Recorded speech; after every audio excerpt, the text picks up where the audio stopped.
السلام علیکم ورحمۃ اللہ وبرکاتہ۔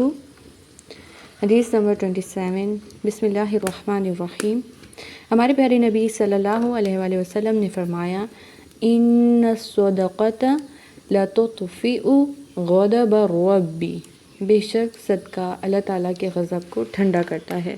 جیسے کہ ہم پہلے بھی پڑھ چکے ہیں کہ صدقہ جہنم کی آگ سے بچاتا ہے، چاہے وہ کھجور کا ایک ٹکڑا ہی کیوں نہ ہو۔ اسی طرح صدقے کا ایک اور فائدہ ہے کہ اللہ تعالیٰ کے غضب کو ٹھنڈا کرتا ہے۔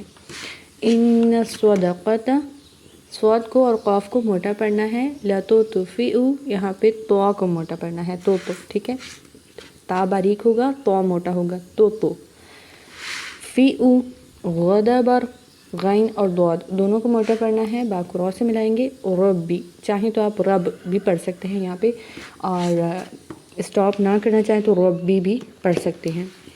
ان الصدقۃ لا تطفئ غضب الرب،